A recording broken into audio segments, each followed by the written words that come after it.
A nossa viagem continuava entre Zaragoza e a cidade de Toledo. E há vários motivos interessantes para se parar e fazer um pequeno descanso, como o Monastério de Piedra, mas desta vez decidimos ir visitar Medinaceli. Repararam naquele símbolo que estava na placa por onde acabámos de passar? Já vamos falar sobre ele um pouco mais à frente. Agora havia que procurar um local para fazer o estacionamento da autocaravana. A estrada que dá acesso a Medinaceli, que fica num alto, é um pouco apertada, mas quando chegamos lá acima é fácil estacionar. Há, aliás, uma zona reservada para autocaravanas, uma área de serviço. Um dos pontos mais interessantes em visitar a Medinaceli é o seu arco romano. É um arco triunfal, um arco de triunfo romano, o único com 3 vãos e existente em Espanha. Tão interessante que é usado como símbolo para monumento nacional nas placas de sinalização existentes por todas as estradas de Espanha. Não deixem de visitar a sua Plaza Maior e as antigas muralhas que circundavam o burgo e descubram este aglomerado celtibero que se transformou numa cidade medieval. Pertence à rede das aldeias mais bonitas de Espanha. E quando passearem pelas suas ruas, não se esqueçam que Medinaceli viveu várias guerras medievais.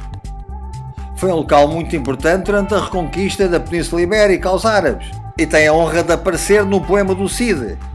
E mesmo que os factos históricos não sejam do vosso interesse, apreciem a maravilhosa paisagem sob a meseta ibérica que tem do seu castelo. Para nós, a visita estava a chegar ao fim. Havia que regressar à autocaravana e continuar a viagem. Um último olhar ao Arco Romano, ao Arco Triunfal, e certamente numa próxima viagem voltaremos a passar em Medinaceli, talvez para aqui passar uma noite. Estávamos de novo na estrada a caminho de Toledo. Em direção a Toledo. O GPS e as placas indicativas iam-nos mostrando o caminho. Faça a curva à direita, depois vira à direita. Tínhamos optado pelo parque de estacionamento junto às muralhas. Lá estava o, entre aspas, guarda do parque para nos indicar que lá ao fundo há lugares. E havia mesmo. Autocaravana parqueada e devidamente fechada. E para o acesso à cidade podíamos ter optado pelas passadeiras rolantes que estão por ali muito próximo. Mas desta vez vamos de bus. Depois fomos percorrendo as ruas, descobrindo o artesanato e as iguarias que o Toledo tem para nos oferecer. Esta é uma cidade que merece só por si vários dias de visita, mas nós estávamos apenas de passagem. Íamos olhando para os seus monumentos como a Catedral, que nos provocam sempre algum espanto, e decidimos apanhar um pequeno comboio que nos leva a circundar a cidade de Toledo. As vistas são espetaculares. Olha, aqui um parque de estacionamento com autocaravanas. E mais à frente voltávamos a estas vistas sobre Toledo que tanto gostamos. Depois, no regresso à autocaravana, encontramos alguém que nos aconselhou uma visita. O quê? Puy de Fou já está em Toledo? Vamos já fazer a visita.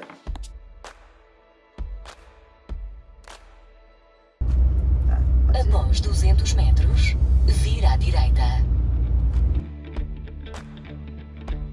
Estamos no Parque Puy de Fou, ao pé de Toledo.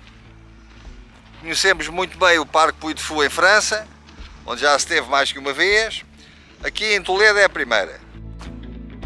As entradas já tinham sido marcadas pela internet. Marcadas e compradas e pagas. Também não é muito caro, 21 € para passar lá um dia e olha que vale a pena. E já munidos do plano de espetáculos para o dia, íamos dar início àquele trabalho árduo, mas primeiro refrescar que o calor era muito. O primeiro espetáculo que queríamos ver era sobre falcoaria. Passámos aqui por um acampamento berber e depois as incontornáveis filas para assistir aos espetáculos.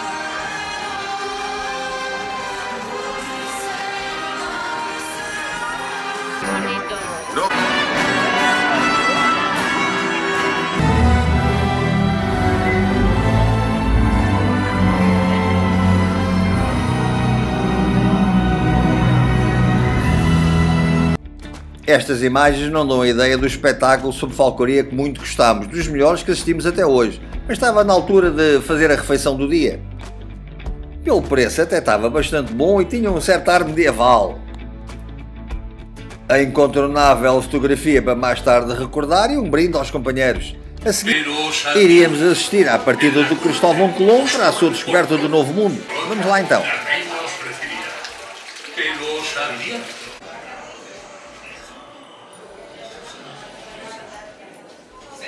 Bueno, acepto. Financiaremos vuestro viaje. Ojalá tengáis razón. Pero ordeno que los indígenas, residentes y habitantes de dichas indias y continentes, volveremos pronto y cubiertos de gloria. Palabra de marinero. ¿Y los otros marinos? El alta mar está lleno, comerán con bocado. Déjate de disparate, mujer. El almirante conoce todos los pliegues del mundo. Incluso... E tudo ia acontecendo como se estivéssemos parte da tripulação que ia a caminho das Índias.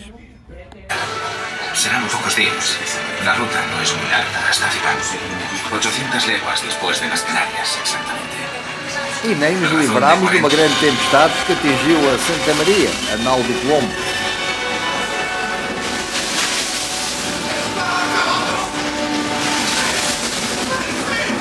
E finalmente aportámos às praias do Caribe. Não eram bem as Índias, mas enfim, é o que se arranjou na altura. E nós agora iríamos continuar a nossa visita para os muitos espetáculos que o Puy de Fou em Toledo nos oferece. Não é permitido obter imagens de foto ou vídeo durante os espetáculos, mas é aqui que tudo acontece. Venham a Puy de Fou e vão ficar deslumbrados com estes espetáculos. E também com a ambiência medieval de Espanha que aqui foi recriada. Com o aproximar do fim do dia, estava na altura de fazermos uma pequena pausa e preparar-nos para o espetáculo noturno. Esse então foi assombroso. Partimos de Puy de Fou com grandes memórias e com muita vontade de regressar.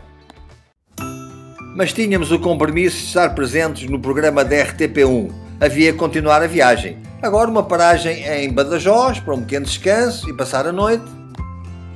Mais um local onde, pela presença de uma boa área de serviço para autocaravanas, gostamos de fazer uma pausa. E quando o dia nasce, alguns entretêm-se a dar comida aos patos e outros, enfim, têm que fazer aqueles trabalhos habituais do autocaravanismo. E Portugal, que estava já ali tão perto.